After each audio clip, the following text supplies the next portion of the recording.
అయితే నేను దేవునికి మొర్ర పెట్టుకుందును, యెహోవా నన్ను రక్షించును. దేవునికి స్తోత్రం, హల్లెలూయా. దేవుడు ఈ వాక్యం ద్వారా మనతో మాట్లాడును గాక. ఈ కీర్తన 50వ అధ్యాయం ఎవరు రాశారంటే దావీదు రాసిన కీర్తన. ఎలాంటి పరిస్థితుల్లో దేవుని సన్నిధిలో ప్రార్థన చేస్తున్నాడు అనే విషయాన్ని ఈరోజు మనం జ్ఞాపకం చేసుకుంటే, ఆ 17వ వచనంలోనేమో ఏ ఏ సందర్భాలలో దేవుని సన్నిధిలో ప్రార్థన చేస్తున్నాడో రాశాడు. ఏమని? సాయంకాలమున, ఉదయమున, మధ్యాహ్నమున 3 సార్లు, దినమునకు 3 సార్లు దేవుని సన్నిధిలో ధ్యానించుచూ మొరపెట్టుచున్నాడు. ఆయన నా ప్రార్థన ఆలకించును. దేవునికి స్తోత్రం, హల్లెలూయా. అయితే నేను దేవునికి మొర్ర పెట్టుకుందును అనే మాట మనం చదవగానే, మనం వివిధ సందర్భాల్లో ఏదైనా కంటిన్యూషన్గా మాట్లాడుతున్నప్పుడు, ఆ ప్రాసెస్ జరుగుతున్నప్పుడు, అయితే నేను అలా లేను, అయితే నేను ఇలా, అయితే వారు అని ఆ సందర్భాన్ని జరుగుతున్నప్పుడు కూడా దాన్ని ప్రస్తావిస్తూ మన ఇంటెన్షన్, మన అభిప్రాయాన్ని తెలియజేయడానికి అయితే అనే పదాన్ని మనం జనరల్గా వాడుతుంటాం. దీనికి స్తోత్రం, హల్లెలూయా.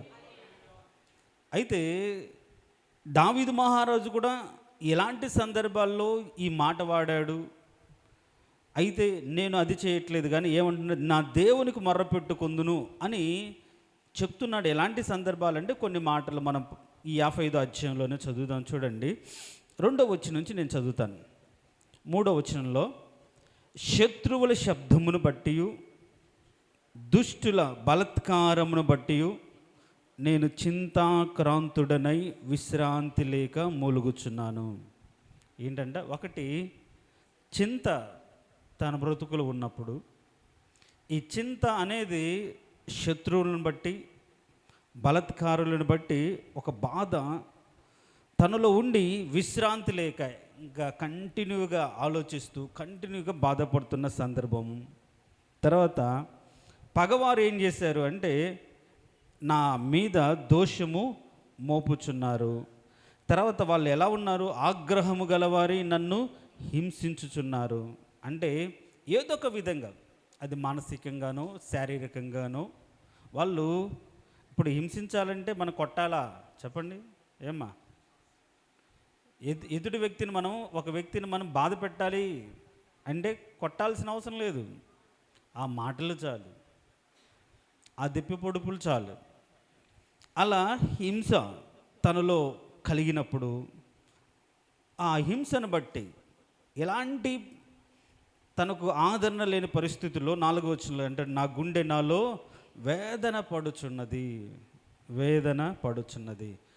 గుండె ఎప్పుడు వేదన పడుతుందంటే అంటే ఏదైనా అనుకున్నది తీరకపోతే, జరగకపోతే, తర్వాత మనం అనుకోనిది జరుగుతూనే ఉంటే ఇంకెంతకాలం ఈ బాధ, ఇంకెంతకాలం ఈ నష్టం, ఇన్ని రోజులు ఇలా అని విడుదల పొందలేక సమాధానం లేని స్థితిలో గుండె వేదన పడుతూ, కృంగిపోతూ, బాధపడుతూ ఉంటుంది. తర్వాత వేదన పడుతుంది. అంత మాత్రమే కాదు, మరణ భయం నాలో పుట్టుచున్నది. ఏ టైంలో ఏం జరుగుతుందో. దావీదు జీవితంలో తను అనుభవించిన అనుభవాలు ఇవన్నీ. దావీదు జీవితంలో తను అనుభవించిన అనుభవాలు, శత్రువులను బట్టి, వారు పెడుతున్న హింసను బట్టి, తనలో మండుతున్న విధానాన్ని బట్టి మరణ భయం తనలో పుట్టి ఏం కలుగుతుంది? 5వ వచనంలో చూస్తే, దిగులు, వణుకు నాకు దిగులు.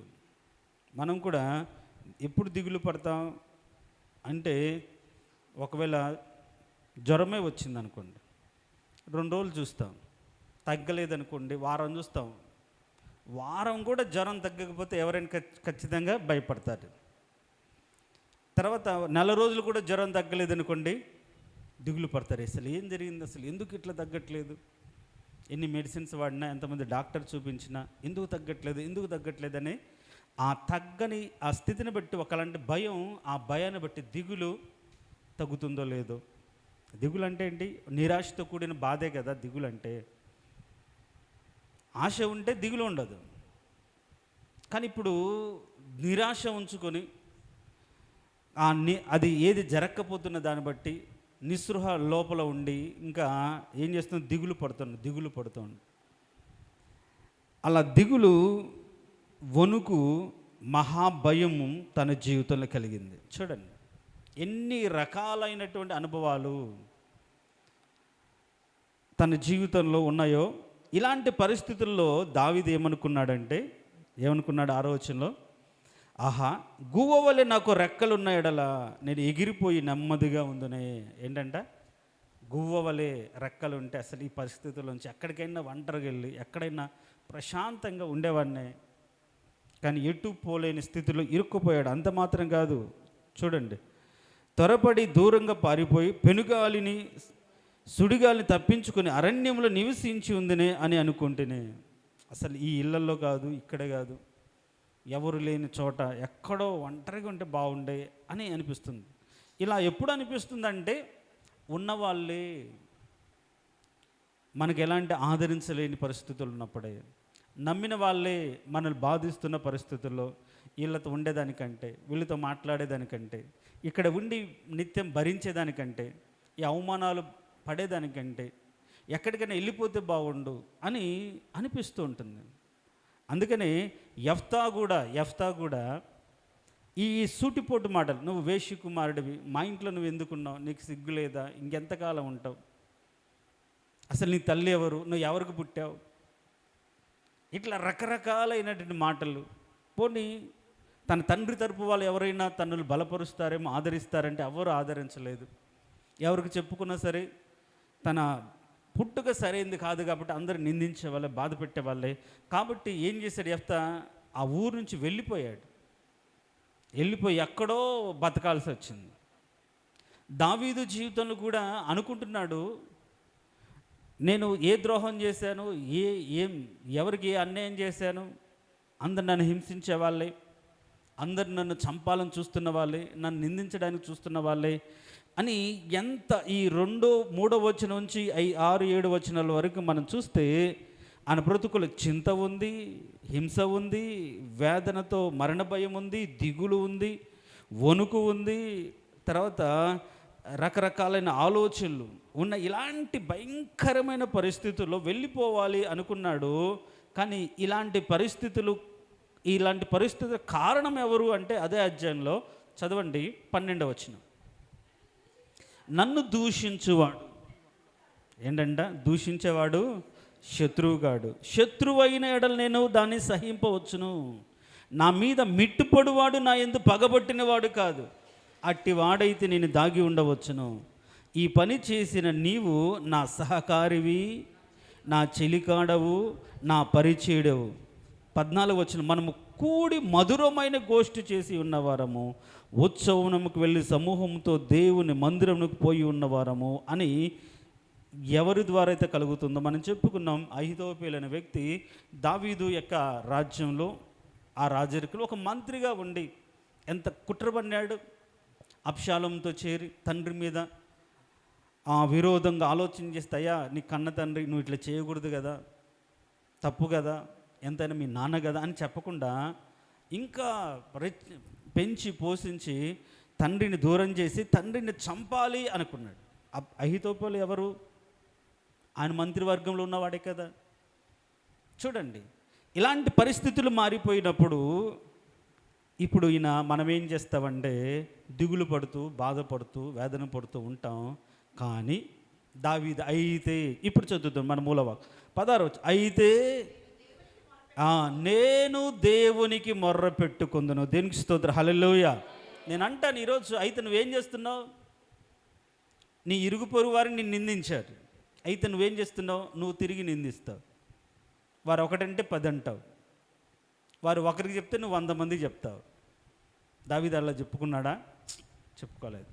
ఏమంటే అయితే నేను దేవునికి మొర్ర పెట్టుకుందును. అయితే నేను అంటే ఇప్పుడు ఈ అధ్యాయంలో ఆయన అనుభవించిన పరిస్థితులన్నిటిలో చింత, వేదన, హింస, దూషణ, భయము, దుఃఖము, వణుకు, ఇలాంటి పరిస్థితుల్లో ఏం చేస్తున్నా, అయితే నేను నా దేవునికి మొర్ర పెట్టుకుందును, నా దేవునికి మొర్ర పెట్టుకుందును.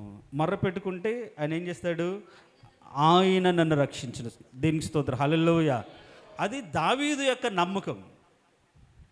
ఎలాంటి పరిస్థితుల్లోనైనా సరే నేను నా దేవునికి ప్రార్థన చేస్తాను, ఆయన నన్ను విడిపిస్తాడు, ఆయన నన్ను రక్షిస్తాడు. అలాంటి నమ్మకం, అలాంటి విశ్వాసం ఉన్నప్పుడే ఎవరైనా మన గురించి నిర్నిమిత్తంగా మాట్లాడినా, దూషించినా, చెడుగా చెప్పినా మనం ఆ విషయాన్ని ఇంకొకరికి చెప్పం. ఇంకొకరి దగ్గరికి వెళ్ళి నేను ఏం చేశానమ్మా, వాళ్ళకు నా మీద ఇలా అంటున్నారు, నా గురించి ఇలా అనుకుంటున్నారు, నేనేమన్నా చేసిన, నేను మంచి చేశాను కదా అని నీ మంచితనాన్ని, నీవు చూపిన ప్రేమను, నువ్వు చేసిన కార్యాలను చెప్పుకో.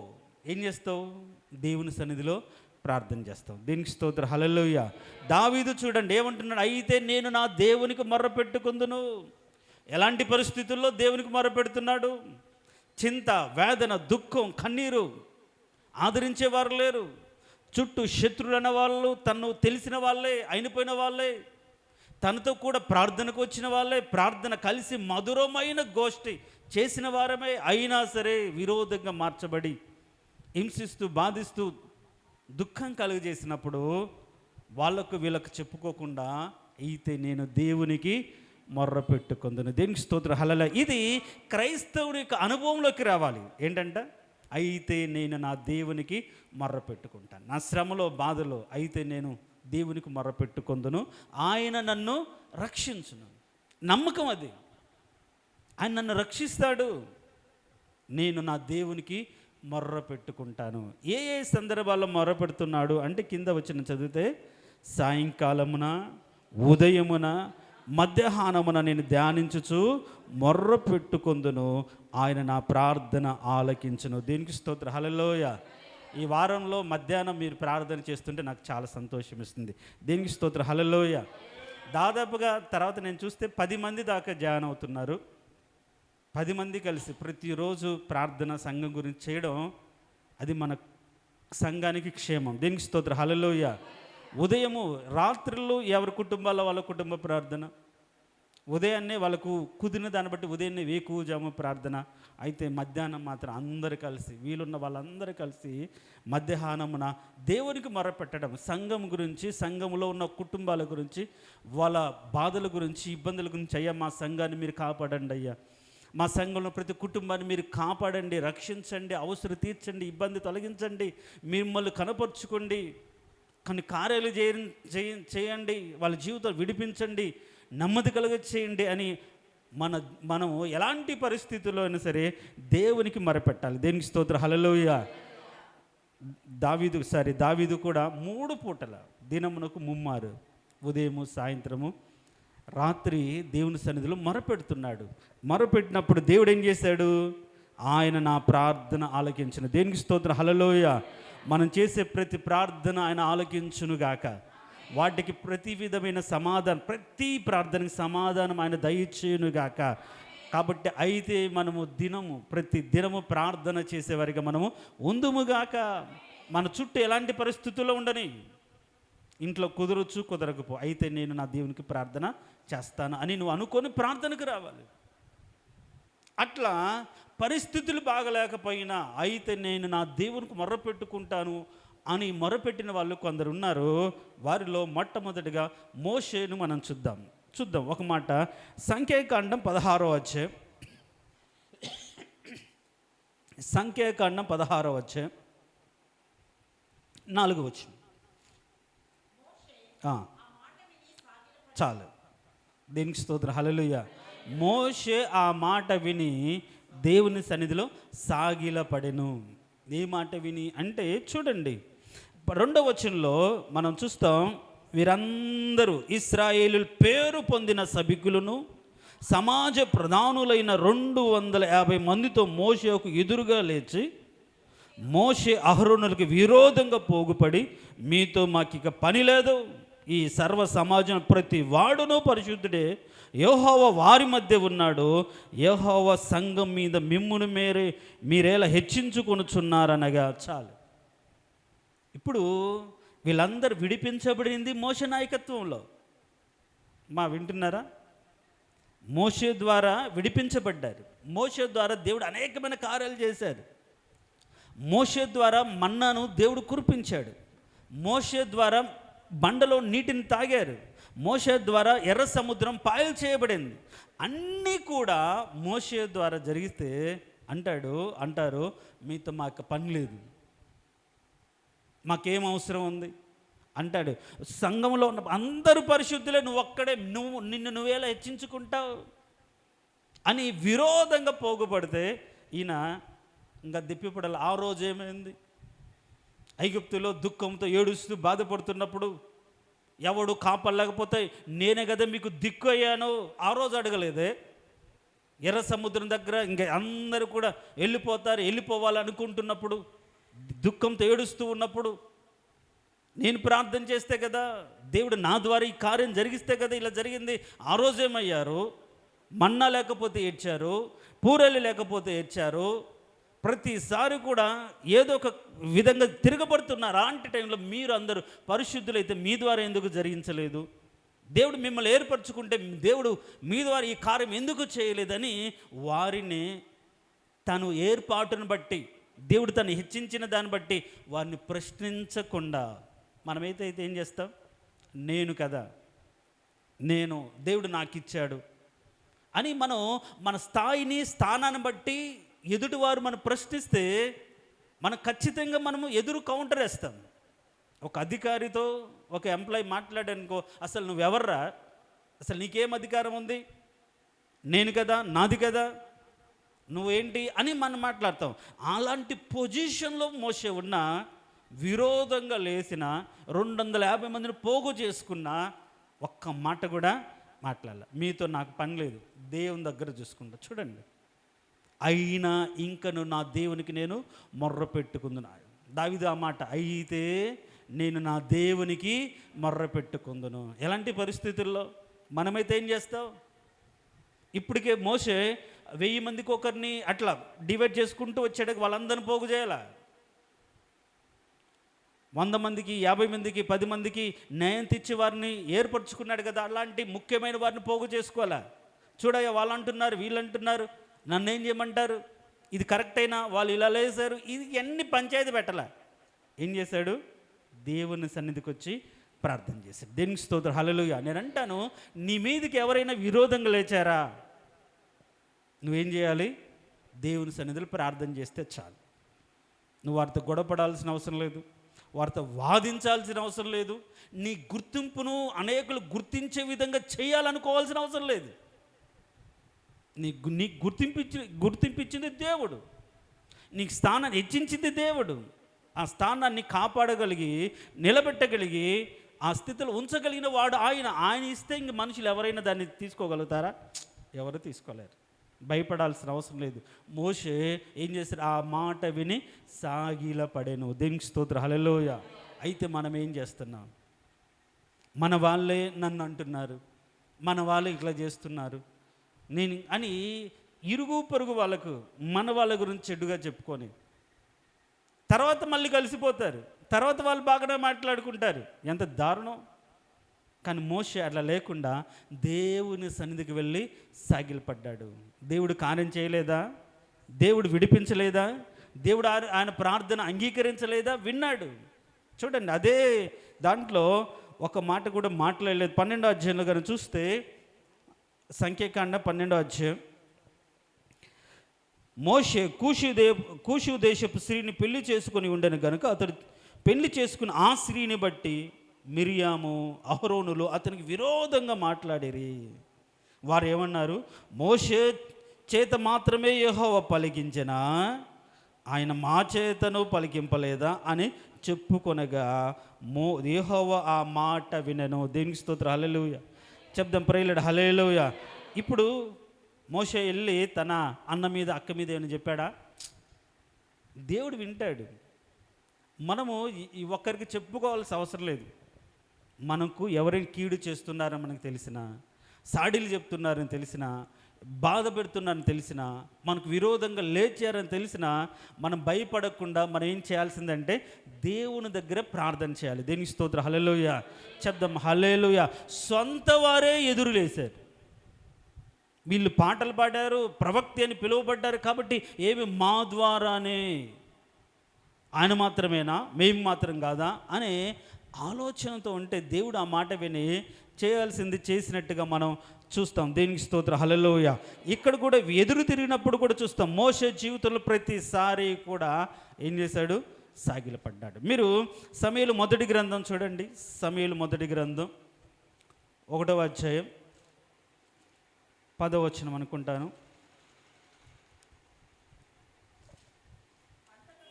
ఆ,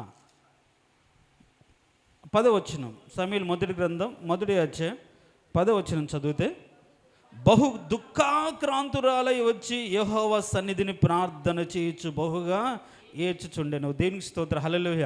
ఇప్పుడు హన్నా జీవితాన్ని కానీ మనం చదివితే పైన అక్కడ 6వ వచనంలో ఏమని ఉంటుంది, యెహోవా ఆమెకు సంతు లేకుండా చేసి ఉన్న హేతువును బట్టి ఆమె వైరియగు పెనిన్న ఆమెను విసికించుటకై ఆమె కోపం పుట్టించుచు వచ్చెను.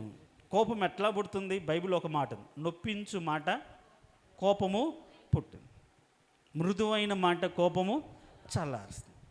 ఇప్పుడు ఈ పెనిన్న ఏం చేస్తుంది? బయటకు వచ్చేటప్పుడు కూర్చున్నప్పుడు ఒకవేళ ఆమె మంచి భర్త బాగా ప్రేమిస్తున్నాడు కాబట్టి, ఎక్కువ భాగం ఇస్తున్నాడు కాబట్టి బాగా అందంగా రెడీ ఉందనుకో, ఎందుకు ఈ అందం, పిల్లలు లేరు, గొడ్రాలివి, ఇట్లా ఎన్ని మాటలు అంటే ఆమె ఎంత కృంగిపోయి ఉంటుంది, ఎంత బాధపడి ఉంటుంది. నొప్పించు మాటలు బాధను, వేదనను, కోపం రేపుతుంటే అత్యంత కోపకారాన్ని బట్టి ఈమె తిరిగి ఏమన్నా గొడవ పెట్టుకుందా? ఏం లేదు. ఏం చేసిందంటే అదే వచనంలో మనం చదువుతాం, 10వ వచనంలో మనం చదివితే, అన్న అది కాదు నా ఏలినవాడా, నేను మనోదుఖం గలదాననై ఉన్నాను, తర్వాత నేను ద్రాక్షరసమునైనను మద్యమును పానము చేయలేదు, కానీ నా ఆత్మను యెహోవా సన్నిధిని కుమ్మరించుకొనుచున్నాను. నీ సేవకురాలు నన్ను పనికి మాలిన దానికి ఎంచవద్దు. ఏముంటుందంటే, అత్యంత కోప కారణం బట్టి బహుగా నిట్టూర్పులు విడుచుచు నాలో నేను దీన్ని చెప్పుకొని చుంటిని అనేను. దీనికి స్తోత్రం, హల్లెలూయా చెప్దాం, హల్లెలూయా. అత్యంత కోపం, తన మీద తనకు కోపం, తన పరిస్థితిని బట్టి తనకు కోపం, ఎవరు మార్చలేని పరిస్థితుల్లో తను ఎంతో నిట్టూర్పులో ఇప్పుడు ఏమేం చేస్తుంది? అయితే నేను నా దేవునికి ప్రార్థన చేస్తాను, నా దేవునికి మొర్రపెట్టుకుందును. దేవునికి స్తోత్రం, హల్లెలూయా. చూడండి, దావీదు అయితే నేను నా దేవునికి మొర్రపెట్టుకుందును, ఆయన నన్ను రక్షించును. దావీదును దేవుడు రక్షించాడు, దావీదును దేవుడు కాపాడాడు. మోషేకు ఎదురు తిరిగినప్పుడు కూడా ఆయన కూడా దేవుని సన్నిధిలో సాగిలపడ్డాడు. దేవుడు అన్ని సందర్భాల్లో కూడా ఆయన ప్రార్థన విని ఆయన ప్రత్యేకతను అనేకులు గుర్తించేటట్లుగా చేశాడు. ఇప్పుడు హన్నా జీవితాన్ని కూడా మనం చూస్తే, అత్యంత కోపం వస్తే ఇవేం చేస్తుంది? ప్రార్థన చేస్తుంది. కోపం వస్తే మీరేం చేస్తారు? షడాబడ 4 తిడతారు. అంటే ఆ కోపం పోవాలి కదా అంటారు. తిడితే అంటే కోపం పోయిద్దా? మళ్ళీ గుర్తు చేసుకుంటే కోపం రాదా? నేను అంటాను, ఏమ్మా అన్నారు, బడబడ అనేసారు, అంత కోపం పోయిద్దా? మళ్ళీ గుర్తొస్తే మళ్ళీ అరగంటకి మళ్ళీ తిడతారా? చూడండి, ఇప్పుడు ఆమె అయితే ఎన్ని సంవత్సరాలు అట్లా బాధపడాలి? అత్యంత కోపకారణాన్ని బట్టి దేవుని సన్నిధికి వచ్చి తన బాధను చెప్పుకుంటుంది. ప్రభువా, ఈ దీనస్థితి కలగజేసావు, నాలో ఏదైనా తప్పుంటే క్షమించు ప్రభువా, నీ దాసురాలు మీరు జ్ఞాపకం చేసుకో అయ్యా.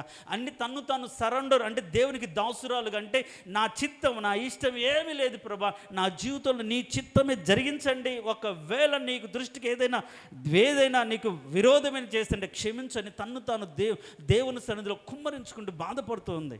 అంతేగాని పెన్నినాన్నతో గొడవ పెట్టుకున్నట్టుగా కానీ ఏం లేదు. చూడండి, ఏంటి? అయితే నేను నా దేవునికి మొర్ర పెట్టుకుందును. దావీదు తన జీవితంలో బాధ, వేదన, చింత, దుఃఖము, మరణ భయంలో అయితే తను ఏం చేశాడు? ప్రార్థన చేశాడు. మోషే వ్యతిరేకత, సొంత వాళ్ళు నడిపించేవాళ్ళు, వాళ్ళ బంధువులు కావచ్చు, రక్త సంబంధికులు కావచ్చు, నడిపించబడుతున్న వాళ్ళు కావచ్చు, వారు ఎదురు తిరిగితే దేవుని సన్నిధిలో ప్రార్థన చేశారు. అన్న దేవుని సన్నిధిలో ప్రార్థన చేసింది. నేను అంటాను, మన జీవితంలో శ్రమ, దుఃఖం, వేదం కలిగినప్పుడు మనము దాన్ని బట్టి నిట్టూర్పులు విడుస్తూ బాధపడుతూ కృంగిపోతూ ఉండకుండా దావీదు వల్ల అయితే నేను నా దేవునికి మొర్ర పెట్టుకొందును. ఏంట ఆ మాట? అయితే నేను నా దేవునికి మొర్ర పెట్టుకొందును. ఎవరికి మొర్ర పెడుతున్నావు నువ్వు? ఎవరికి? నీ ఇరుగు పొరుగు వారికి. ఉదయాన్నే లేయంగానే ఆ ఇంట్లో కూర్చొని ఈ ఇంట్లో కూర్చొని ఆ ఊరు వెళ్ళి ఈ ఊరు ఇట్లా చేసిందమ్మా ఆమె, అట్లా చేసిందామా, ఇదే బాధ. గంటలు గంటలు వారితో చెప్పుకునే బదులు ఒక గంట దేవుని సన్నిధిలో చెప్పుకుంటే ఎంత మంచిది. దేవునికి తీర్చగల దేవునికి చెప్పుకుంటే ఎంత మంచిది. కాబట్టి మన బాధలు మనుషులతో కాక దేవునితోనే చెప్పుకునే మంచి మనసు మనందరికీ అనుగ్రహించును గాక. మనుషులతో చెప్పుకుంటే ఏం లాభం? మనతో ఈరోజు ఒక మాట మాట్లాడి మళ్ళీ అదే మాట బయటకు తీసుకెళ్ళి ఈమె ఇట్లా అంది, ఈమె గురించి ఎవరికి తెలియదు, ఈరోజు ఇట్లా ఎన్ని మాటలు అవసరమా? నీ బాధ తీర్చకపోగా నీ బాధను కూడా నవ్వులాటగా, హేళనగా, దుఃఖం చేసేవాళ్ళు ఉన్నారు లోకంలో. మనం చూస్తాం. ఆహాజు రాజు అనే వ్యక్తి శ్రమలో అష్షూరు రాజుకి డబ్బులు ఇచ్చి యుద్ధము చేయడానికి డబ్బులు ఇస్తే అతను ఏం చేశాడంటే పరిహాసం చేశాడు. చేయలే. మన బలహీనత ఎదుటి వారికి వేళకోళం అయిపోతుంది.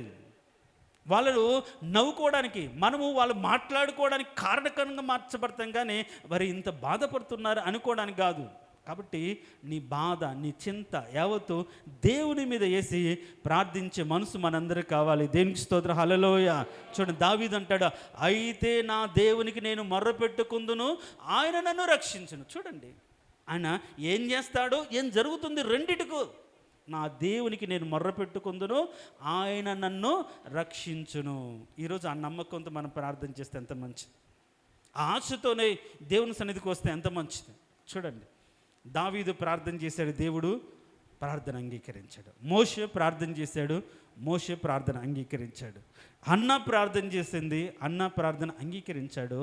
తర్వాత యెఫ్తా కూడా దేవుని సన్నిధిలో తన బాధ చెప్పుకున్నట్లుగా మనం చూస్తాం. చూడండి, న్యాయాధిపతుల గ్రంథం 11వ అధ్యాయం 11వ వచనం.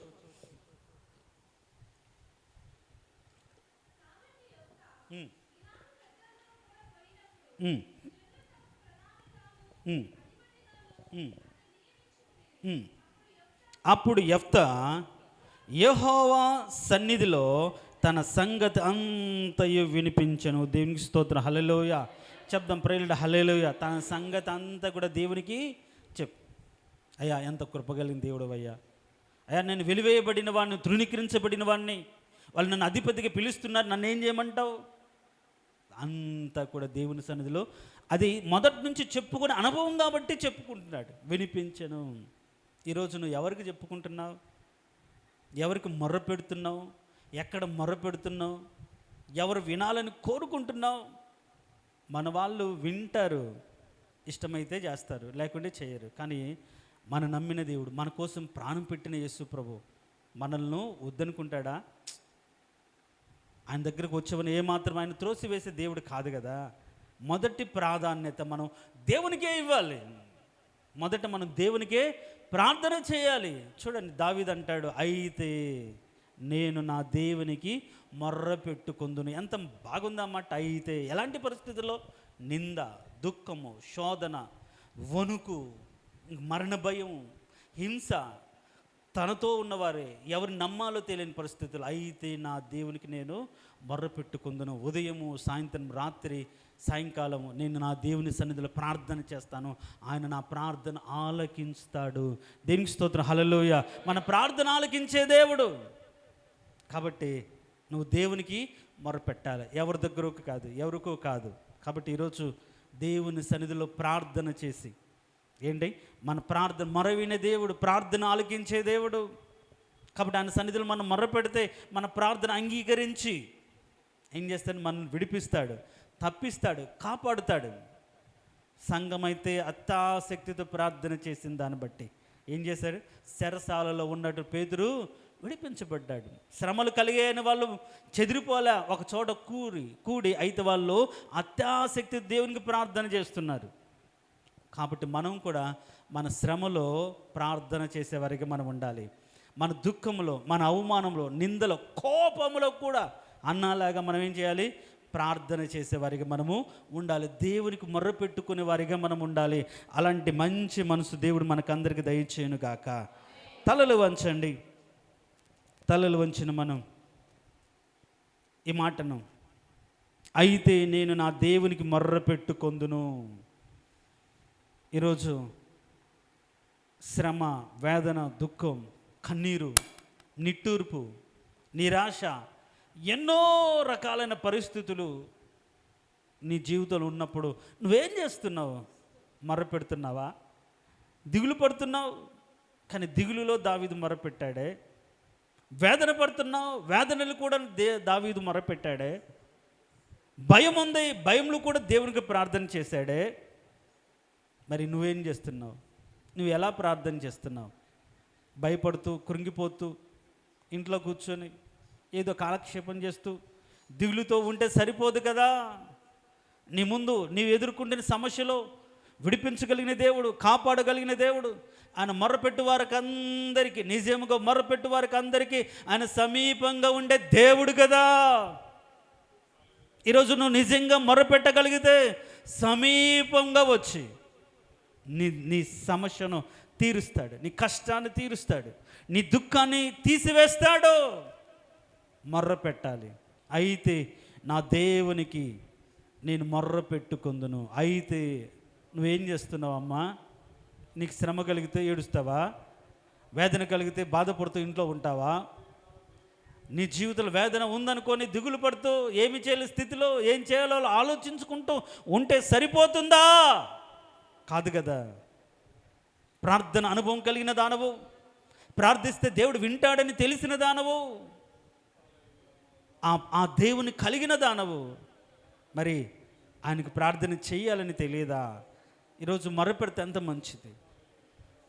నా దేవుడు రక్షిస్తాడు, ఆయన నన్ను రక్షించును, ఆయన నమ్మకంతో ప్రార్థన చేయి. ఈరోజు కృంగిపోను, బాధపడను, దిగులు పడను, ఎన్ని నా చుట్టూ ఉన్నా, అయితే నా దేవునికి నేను మొర్రపెట్టుకొందును. ఈరోజు అది చేయాలి. నువ్వు అనుభవంలోకి రావాలని దేవుడు కోరుతున్నాడు. మనుషులతో కాదు, ఎక్కడ కాదు, నువ్వు దేవుని సన్నిధిలో విజ్ఞాపన చేయగలిగిన ఒక సమయలులాగా రావాలి. సౌలు ఎదురు తిరిగాడు, సౌలు విడిపోయాడు, సౌలు దేవునికి విరోధంగా పాపం చేశాడు అని సమయలు తెలిసినప్పుడు రాత్రంతా దేవుని సన్నిధిలో మొరపెడుతూనే ఉన్నాడు, ప్రార్థన చేస్తూనే ఉన్నాడు. ఈరోజు నువ్వు నీ సంఘం గురించి, నీ బిడ్డల గురించి, అయితే నువ్వేం చేస్తున్నావు? నా బిడ్డలా, నా పిల్లలు ఇలా, వాళ్ళు వినట్లా, వీళ్ళు వినట్లా అని వాళ్ళకు వీళ్ళకు చెప్పుకుంటూ బ్రతుకుతున్నవే తప్ప నువ్వు దేవునికి మొరపెట్టుకునే స్థాయిలోకి రాకపోతే ఎందుకో నీ ప్రార్థన చేయి. అయితే నేను నా దేవునికి మొర్రపెట్టుకొందును. మొరపెట్టి ఈరోజు విడిపించగలిగిన దేవుడు కదా, కాపాడగలిగిన దేవుడు కదా, రక్షించగలటకు సమర్థుడైన దేవుడు కదా. నెహెమ్యా అంటాడు, విడిపించగలిగిన దేవునికి, రక్షించగలిగిన దేవుడికి మేము ప్రార్థన చేశాము, దేవుడు మమ్మల్ని విడిపించాడు. గోడ కడుతున్నప్పుడు ఎంతమంది విరోధంగా మార్చబడ్డారు, ఎన్ని ఆటంకాలు వచ్చాయి. అయితే రక్షించగలిగిన దేవునికి మేము ప్రార్థన చేస్తే ఈరోజు అన్ని బాగుంటే కాదు, ఏమీ లేకపోయినా, ఎలాంటి స్థితిలోనైనా సరే నువ్వు ప్రార్థన చేయవలసిన అగత్యత ఉంది. నువ్వు ప్రార్థన చేయాలి. అయితే నా దేవునికి నేను మొర్ర పెట్టుకొందును. ఈ అనుభవంలోకి వద్దాం. అయితే నా దేవునికి నేను ప్రార్థన చేస్తాను, అయితే నా దేవుని సన్నిధిలో సాగిలపడతాను, అయితే దుఃఖాక్రాంతురాలైన పరిస్థితులు కూడా తను తాను తగ్గించుకొని అన్నావలేదు నా దేవుని సన్నిధిలో ప్రార్థన చేస్తాను.